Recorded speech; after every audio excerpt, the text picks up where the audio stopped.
¿Qué tal, amigos? Buenos días, bienvenidos a los desayunos de 24 horas, lunes 13 de diciembre. Para hoy está previsto que el presidente Guillermo Lasso realice un anuncio sobre el incremento salarial para el año 2022.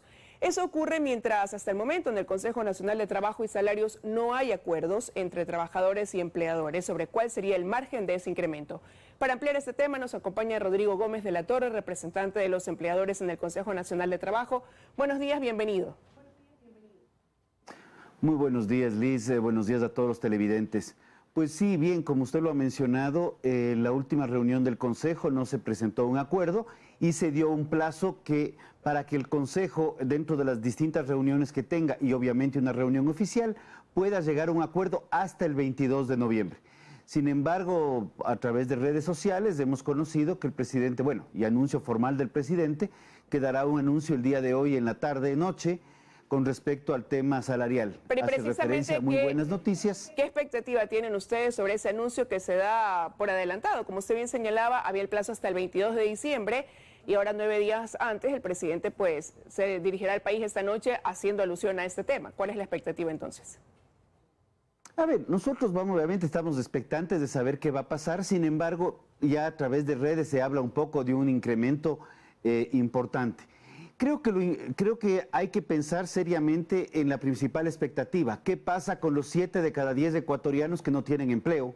¿Y qué pasa con las empresas que todavía están tratando de levantar cabeza después de una pandemia tan compleja? Y viendo cómo la economía también está en un proceso de levantar cabeza. Entonces, todo es una suerte todo se articula, lo que es económico, lo que es productivo, lo que es salarios, en miras a un 2022 todavía sin mucha certidumbre. Definitivamente la reforma laboral es urgente y creo que por ahí deberíamos estar apuntando. Pero como repito, principalmente ver qué pasa con esos 7 de cada 10 ecuatorianos que no tienen empleo y por ende no tienen salario. Pero considerando esa situación, ¿qué pasa si el escenario, uno de los que usted ha mencionado, pudiera ser que ese incremento gire en torno a los $25, lo que llevaría a que el presidente pueda cumplir con su promesa de campaña de aumentar el salario básico unificado a $500 al completar ya sus 4 años de gobierno? O sea, reconocemos el compromiso de campaña y también reconocemos que se ha trasladado a una linealidad, o sea, 25, 25, 25, 25, que no necesariamente es lo que tenía que darse. Lo que a nosotros hubiéramos considerado, no solamente como consejo, sino también como sector empleador, es ver cómo se daba una reforma laboral con 3 ejes principales, que la estabilidad laboral se la gane a través de productividad y eficiencia, que el salario, y yo creo que este es un tema que debemos debatirlo muy profundamente, que el salario esté vinculado a producción y productividad.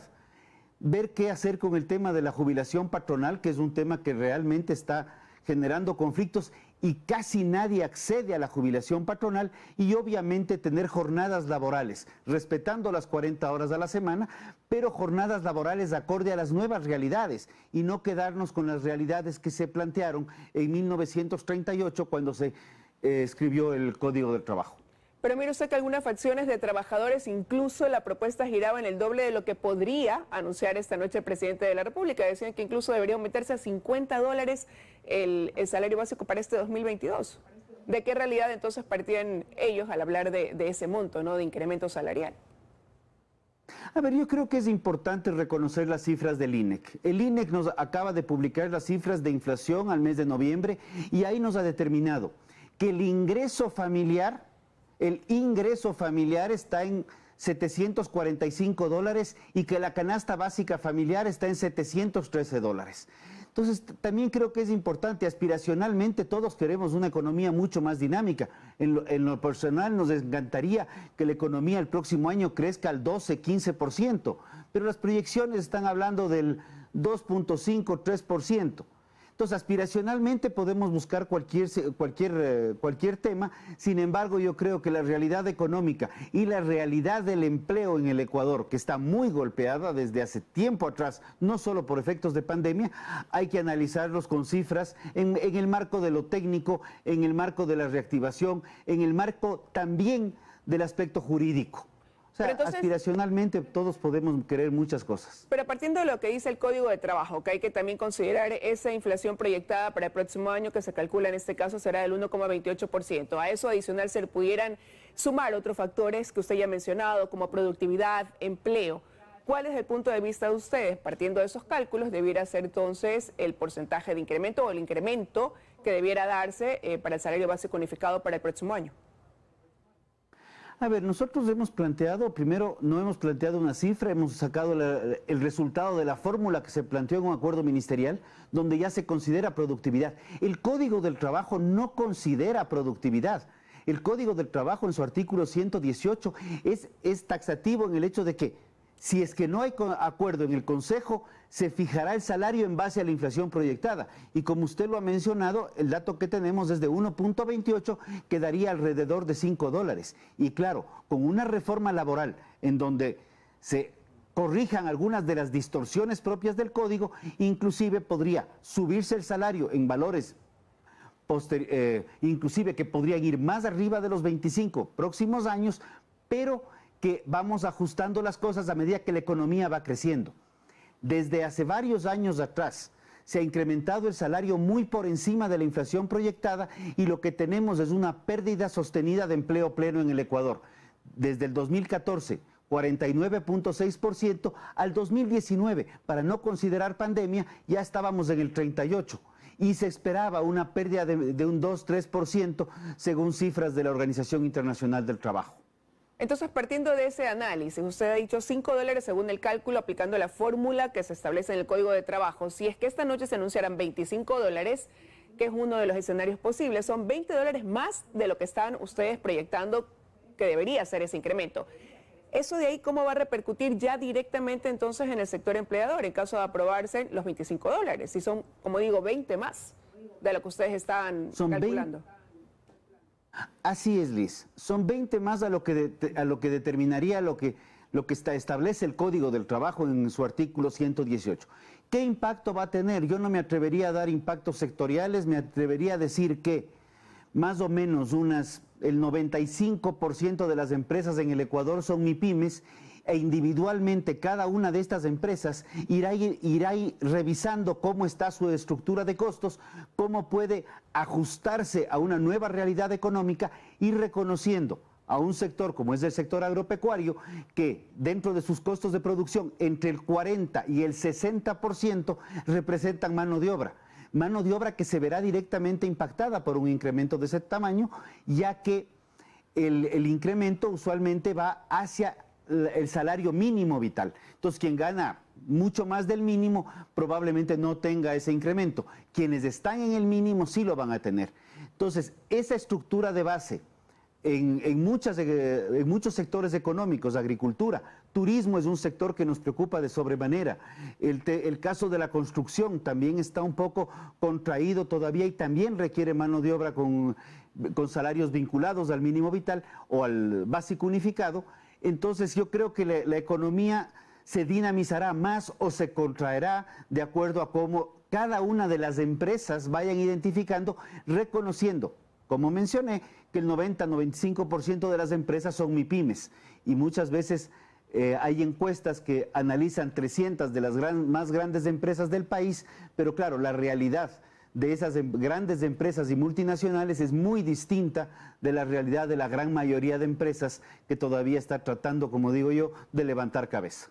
Ahora, pero ¿qué papel juega ahí también una reciente ley de desarrollo económico y sostenibilidad fiscal aprobada y ya puesta en vigencia, ¿no? Que entró por el Ministerio de la Ley, pero ya vigente en el país en cuanto a la relación que tiene, lo que establece con las MIPYMES, por ejemplo, y también con los otros sectores que han venido pues también alzando su voz ante el perjuicio por la carga impositiva que tiene para ellos?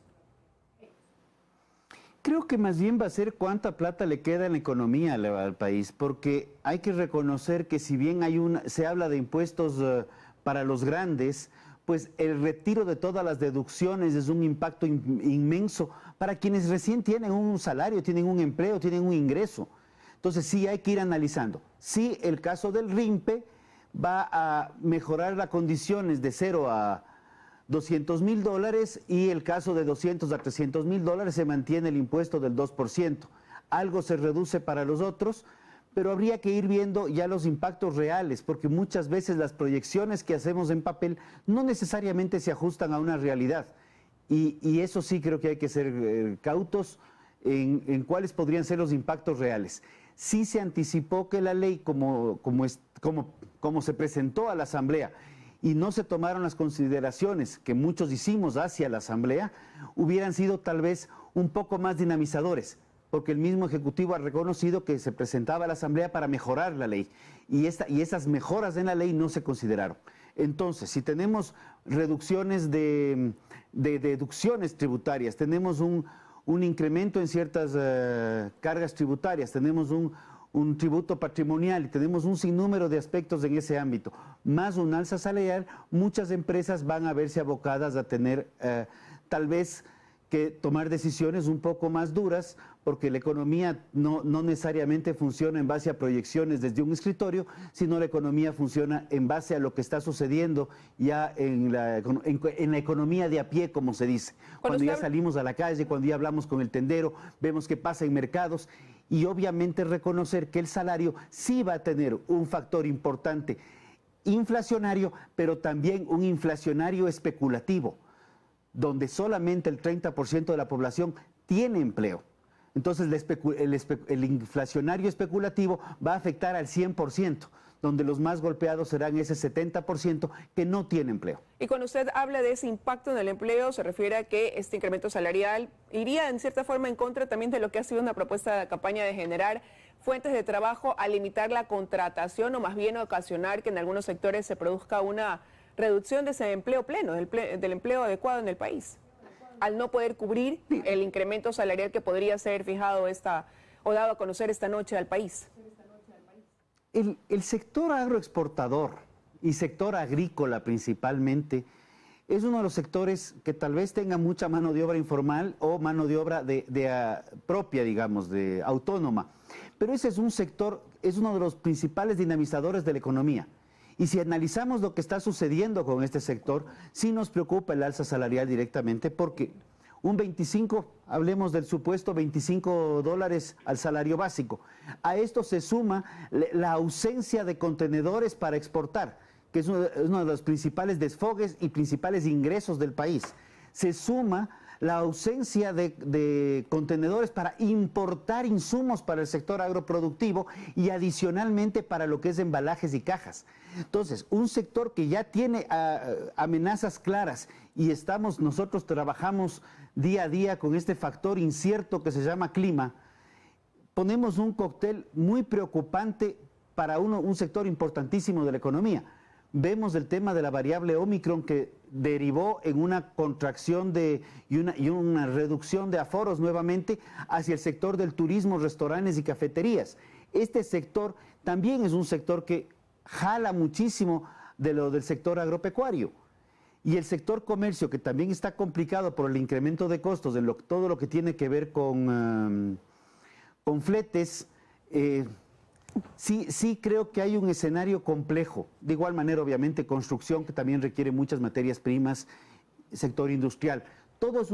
La economía es un concierto en donde no se puede considerar a cada instrumento por separado. Tenemos que ver cómo la economía se articula de manera conjunta.